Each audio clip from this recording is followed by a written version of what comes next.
Hello, hello. Welcome, everyone. I'm Ashlyn Harding with the HCC, here today with Lore Goldstein for this member spotlight. Now, you might have seen Lore before if you've watched any of our member spotlights because she also hosts many of them. We kind of go back and forth taking turns hosting them. But today is all about Lore. She is in the spotlight today. She is our wonderful community liaison here at the HCC, but she also has her own business. So today we'll be talking about her. And for a little background, Lore is an intuitive consultant, and she's known as a reader of energy and a digger-upper of the unseen. She helps entrepreneurial sorts get super clear on their soul's calling so they can fully monetize their gifts, as well as uncover why their business isn't generating the revenue they want despite doing all the right businessy things. So welcome, Lore. How are you today? I'm well. It's so fun to be on this side of The the other conversation. side. So fun to be doing this together because usually it's just one of us. I know. So if you wanna, we can start off if you want to talk about why monetizing your gifts can be more challenging than it seems. Yeah, so we think it should be really easy. It's like, okay, we have this, thing we want to do. We have this calling and these gifts, and we put ourselves out in the world. And a lot of times things don't work out the way that we want. Maybe, we're not getting the attraction we want, the amount of sales. And so while the idea is like if I just do what I'm designed to do, what I'm meant to do, then the money will come.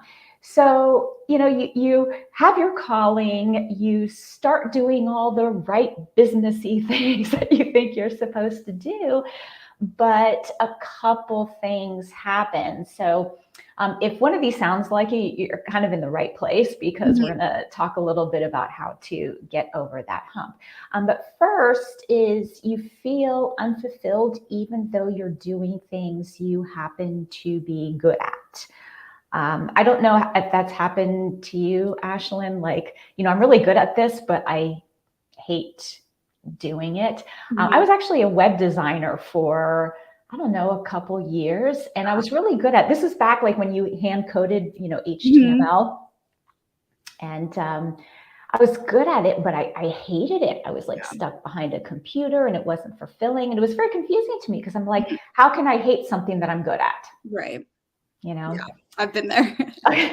Yeah.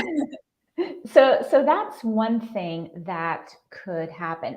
The second thing is you aren't really clear on what your gifts are.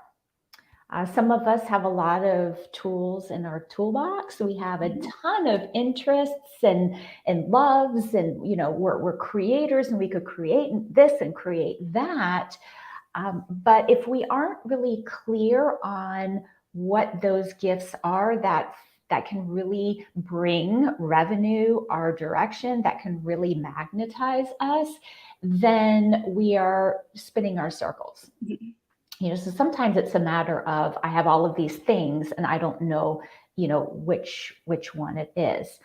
And then the third thing is, you are established in business and you're doing all the right business things. Maybe you have a marketing funnel, you have a way for people to get on your email list. You follow up with people, you have sales calls with them, but yet that revenue has hit a plateau, or it's just not increasing like you want. So regardless of what the scenario is on all three of these, this is kind of a sign that there's something wonky going on in your process of trying to generate income for your wonderful service in the world. Yeah, absolutely. So that's all really, really awesome that you want to help people who have those sort of are finding that they need, something, a little bit of extra help in order to really be able to monetize whatever their gifts are. So I'm curious how you ended up, doing this. You said, you did mention you used to be a web designer. So kind of what led you to do this, to be shift and do this now, where you are now? Yeah, well, from web designer, I went into mental health. Mhm. And so I kind of went that avenue. And I was working with a lot of teenagers at the time had audio and visual hallucinations, and they were really struggling. And I was pulling out the tarot cards and using that as a way to kind of dig deeper.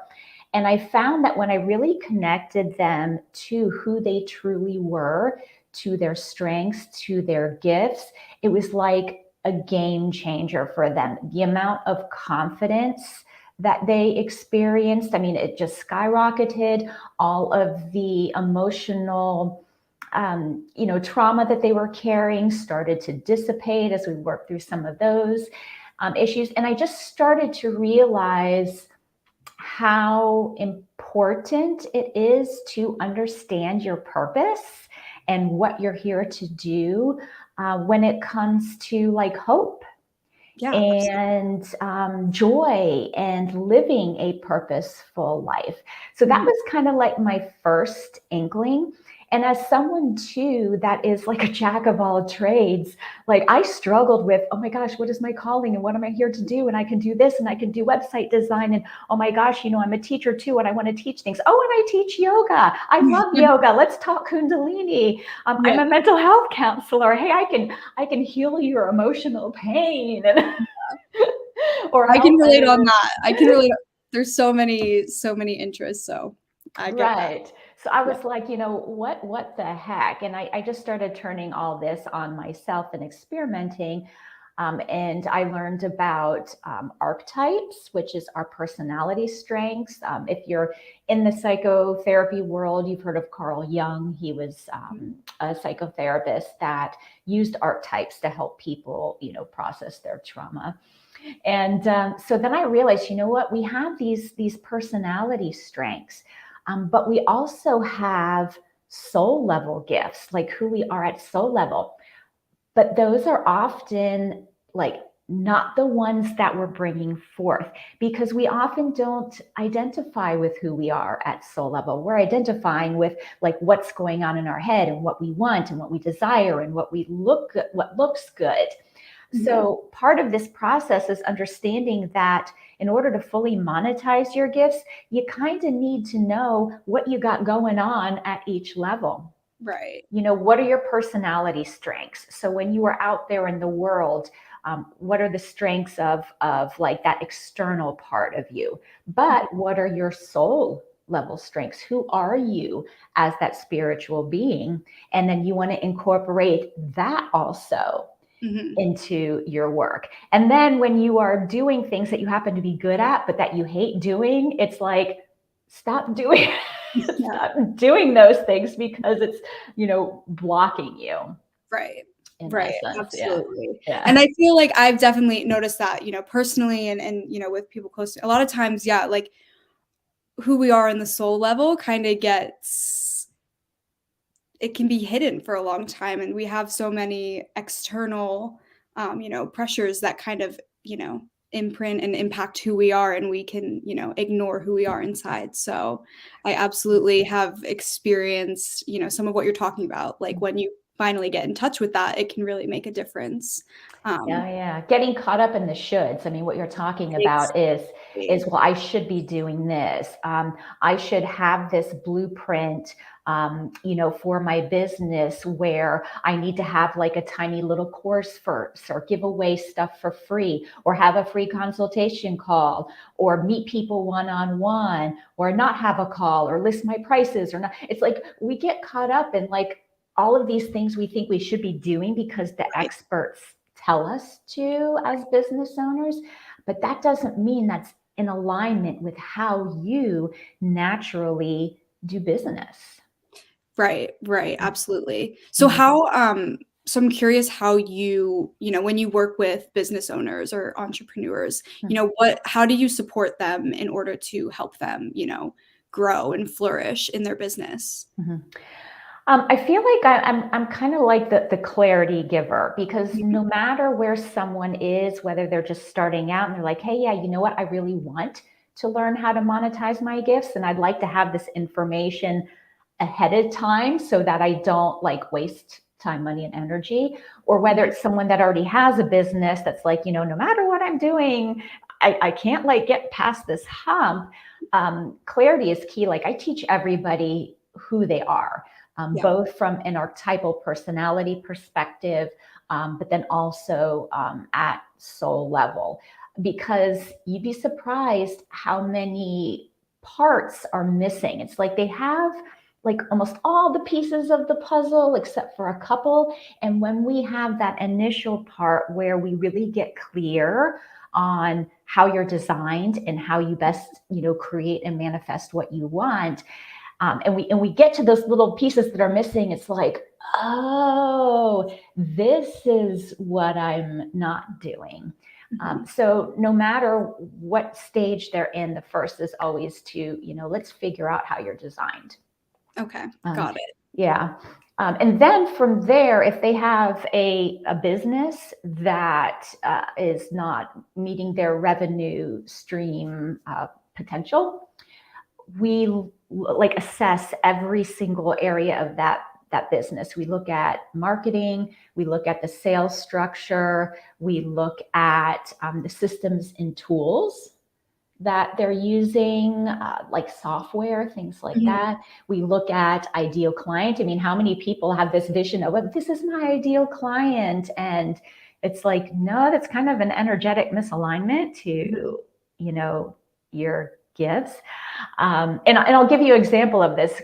It's really great because I'm like an idea generator, and I am a communicator, and I talk a lot, and I just give ideas, but I am not a good hand holder, which is why regular conventional therapy, like some of it felt right, but some of it didn't. That's kind of like what I'm talking about, how, there's like little pieces missing. But I'm not a hand holder. So if I have someone that comes to me that's like a true nurturer and really needs that hand holding and needs like a long-term program, even if they might be my, ideal client in the sense that they want what I am offering, it's an energetic mismatch and it's not going to work out well. So we assess things like clients and, the people that you work with too, it makes a difference. Some of us have virtual assistants, we have maybe 1099s, we have other people working for us. And if we're bringing someone into our business, which is an energetic, organization, it may not be a good fit. So we want to look at all aspects of the business and see where things are maybe not an ideal match for how you are designed. Right. Okay. Yeah. Awesome. That is really, really incredible. And so I'm also curious. So you kind of touched on it a little when you were answering that last question, but so who do you think, if anyone, out there like watching, listening, who comes across this, like how would someone know, like, okay, Lore is someone I should maybe reach out to, or Lore is someone I would work with? Like, what do you think? Do you get, yeah, what I'm saying? Yeah. So someone who is an action taker, because I give people a lot of clarity, but I do not run your business. So if I tell you, hey, your marketing, how you're doing this isn't in alignment with your soul level gifts or something like that, they need to be able to say, oh, okay, I'm going to make adjustments. Okay. Because if, information is great. I mean, as well as I, like, information is a dime a dozen out there. You can go on YouTube, you can read 100 articles about what is my purpose. You can take personality quizzes up the yin yang on the internet. It's just, what are you going to do with it? And most people don't do anything with it. And so when I'm working with someone, I'm really clear, getting clarity is great. And I kind of break this up into two different segments because I know some people just want to better understand themselves. And that's fine. You don't necessarily have to like jump in and make changes right away. They could, if they change a year from now, totally cool. So, that's just a smaller service that I do. It's like we do this first. But anybody that has a business that is really ready to get past that revenue plateau, they need to be able to take action. They need to, take what I say, and also be okay with, me generating ideas. Sometimes business owners have a hard time, depending on how they're designed. Again, their strength may not be coming up with ideas on what to do next. So someone who struggles with that would also be a good fit, because when I'm telling you what's not working and why, but here's some things that you can do to try it. But they have to make those changes and actually try it in order to see results. Exactly. Gotcha. Yeah. Gotcha. Yeah. Wonderful. So knowing who you are at soul level is not always like easy peasy. It challenges us and pushes us outside of our comfort zone, which can be really scary. Absolutely. And it's hard work too. You have to really, really want to do that in order to see the results. So if for anyone that is, watching or comes across this, that would be interested in, reaching out to you or learning more or potentially working with you, what's the best way for them to reach out to you? Whether that's website or email, what's the best way to get in touch? Yeah, just head over to my website, loregoldstein.com. I'll put it here in the comments. And that's really just the best way. You can contact me. You can also read about that first step about getting clear on what your thing is, what your calling is. And even if you think let me tell you, people walk away always learning something new about themselves. That was that missing piece. So it's just my name. Okay, great. Yeah, so you can head on over there. And I just wanted to tell people that if you are really in your power and you are doing your divine work in the world, things should flow. There is ease and grace. Now, will it be easy? No, because you still have to do the work. But there's grace to it. And will you be inspired every day to wake up and, do your thing? No, there's going to be days where you just want to sit on the sofa and binge watch cheesy Hallmark Channel movies, guilty. And then you're going to get people who are your naysayers, who are haters, who don't understand what you do, and for their own personal reasons might, comment on social media and things like that. But when you are strong in who you are, your sense of purpose, your sense of gifts, you can get past that. You can just, push that aside and realize that that's their thing. That's not yours. It's not a reflection on you.